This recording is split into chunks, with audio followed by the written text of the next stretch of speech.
네, 해외 반중 매체들을 중심으로 시진핑 중국 국가주석의 실각설이 또다시 퍼지고 있습니다. 최근에는 미국 주요 전직 관료들까지 가세하고 있는데요. 베이징 연결합니다. 배삼진 특파원. 네, 베이징입니다. 네, 시 주석의 권력 이상설의 배경은 무엇인가요? 네, 시진핑 주석이 군부를 장악하는 과정에서 반격을 당해 실권을 잃었다는 게 핵심입니다. 대표적으로 최측근인 마오와 중국 군사위원회 위원이 낙마했는데 시 주석이 측근을 못 지킬 정도로 권력이 약화됐다는 겁니다. 당 중앙정책조율기구 신설도 권력 약화의 징표로 보고 있습니다. 시 주석의 1인 체제가 별도의 조율기구 신설로 집단 지도체제로 바뀌는 것 아니냐는 시각도 있습니다. 다음 주 브릭스 정상회의 불참이나 공산당 기관지인 인민일보에서 시 주석의 정치적 라이벌인 리커창 전 총리의 추모 논평을 올린 것도 이상 기류라는 해석입니다. 미 보수 성향 싱크탱크의 정기 간행물인 차이나 브리프는 벨라루스 대통령 만찬에서 시 주석의 딸이 나온 건 중국 정치에서는 은퇴 준비 신호라고 봤고요. 또 그레고리 슬레이튼 전 별무다 주재 미국 대사는 시 주석이 건강 문제로 다음 달 4중전회에서 은퇴하거나 의례적 직책만 맡을 것이라는 주장도 내놨습니다. 심지어 트럼프 정부 일기 때 국가안보 보좌관이었던 마이크 플린 전 국방정보국 국장은 중국 권력서열 6위인 딩셰상 부총리와 천지닝 상하이 당서기, 장유사 공산당 중앙군사위 부주석 등 3명의 사진을 함께 올리기도 했습니다. 그런데 실체가 없는 주장이라 반중 진영의 희망사항이라는 분석도 있습니다. 한참 실각설이 제기되던 지난 4월에는 시 주석이 동남아는 물론 러시아와 중앙아시아 등을 순방했고요.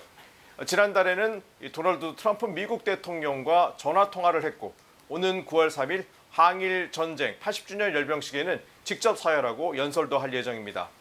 중국은 당이 군을 지배하는 구조여서 이른바 군부의 영리는 상상하기 어려운데 이런 논란을 의식한 듯 시 주석은 당 서열 24위가 참여하는 집체 학습을 직접 주재하며 건재를 가시했습니다. 네, 미국이 베트남과의 무역 합의에서 수출 환적 상품에 40%의 관세를 부과하기로 했습니다. 자, 중국산 제품의 우회 수출 차단이 목적이라는데 중국 정부의 반응은 어떻습니까? 네, 미국과 베트남의 무역 합의 결과 수출 환적 상품의 40%의 관세를 부과하기로 하면서 중국이 영향 파악에 나섰습니다. 미국은 베트남의 대미 수출품 중 3분의 1이 실제로는 중국산 제품이라고 보고 있습니다. 결국 고율 관세를 피해 베트남에서 이루어지고 있는 이른바 원산지 세탁을 막기 위한 조치란 해석입니다. 아직 무역 합의가 끝나지 않은 다른 나라에까지 확대될 가능성에 중국은 긴장하고 있습니다. 但坚决反对任何一方以牺牲中方利益为手段达成交易。如果出现这样情况，中方将坚决予以反制，维护自身正当权益。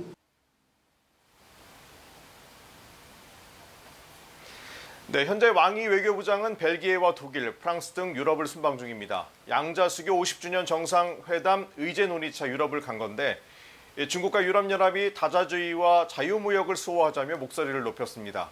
미국과의 무역 전쟁에 함께 보조를 맞추자는 얘기입니다. 그러면서 중국은 유럽연합에는 히토류 수출 재개에 나선 데 이어 에어버스 20기 구매 의사를 나타내는 등 구애 작전을 펼치고 있는데요. 최근에는 일본 수산물 수입 재개에 나서는 등 미국 동맹국들에게도 손을 내밀고 있죠. 다음 주에는 리창 총리가 브라질에서 열리는 브릭스 정상회의에 참석해 개발도상국들의 목소리를 대변하기로 했습니다.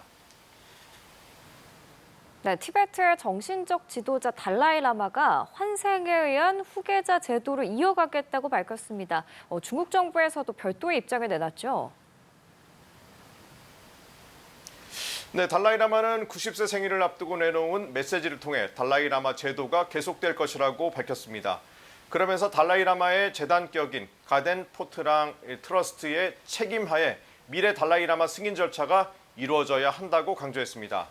달라이 라마 재단이 환생 인정과 관련한 독점 권한을 갖는다는 것으로 중국의 간섭을 배제하겠다는 겁니다.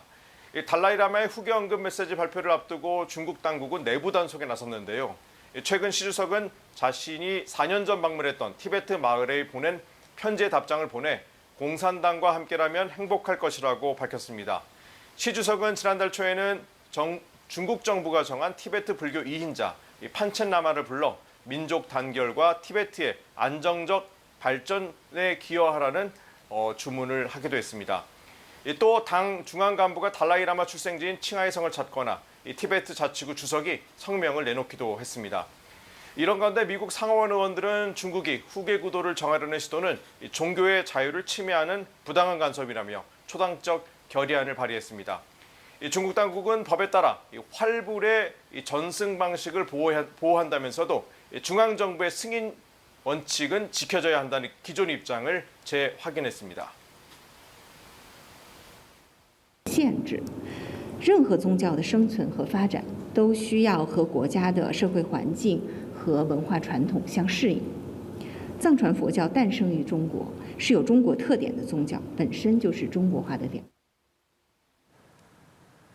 네, 중국 지린성에서 야생 호랑이가 도로 한복판을 유유히 산책하는 모습 저희가 조금 전에 전해드렸었는데 그 밖에 중국 소식 어떤 게 있을까요? 네, 말씀하신 것처럼 이 호랑이 출현 사건은 중국에서 대단히 관심입니다. 지난 2일 중국 동북 지린성의 한 국도에서 야생 호랑이 한 마리가 나타나는데 지나가던 사람들에 의해서 영상이 찍혔습니다. 실제 동북지방에는 야생 호랑이 70마리 정도가 있는데 지난 봄에는 방목된 소 20여 마리가 호랑이에 물려 죽거나 다치기도 했습니다. 자, 이번 호랑이는 체구가 작고 마른 것으로 볼 때 사냥 실력이 좋지 않아 마을까지 내려온 것으로 주민들은 추정하고 있습니다. 지난 1일은 홍콩이 중국에 반환된 지 28주년이 되는 날이었는데요. 때마침 중국의 첫 국산 항공모함인 산둥함이 홍콩을 방문해 일반 시민들에게 공개됐습니다. 항모 입항은 2017년 라오닝함 방문 후 두 번째로 중국 내부에서는 홍콩 입항을 대대적으로 보도했습니다. 이런 가운데 홍콩 마지막 야당인 사회민주연맹은 정치적 압박을 더는 견디기 힘들다며 정당을 해산하는 조치에 나섰습니다. 중국의 명문대학인 베이징대와 칭화대는 팬데믹 이후 일반인에게 캠퍼스를 개방하지 않고 있는데요. 중국 신화망이 전 세계 대다수의 대학이 일반에게 개방돼 있는데 일부 대학은 담장조차 없다며 중국 대학의 폐쇄성을 비판하고 나섰습니다. 정치 농객인 후시진 환구15전 편집장 역시 베이징대와 칭화대의 예약제 운영을 유감이라며 비판에 참여했는데요. 대학이 사회에 더 잘 융합되는 기능을 해야 한다는 얘기인데 실제 개방으로 이어질 수 있을지 지켜볼 대목입니다. 지금까지 베이징에서 차이나워치였습니다.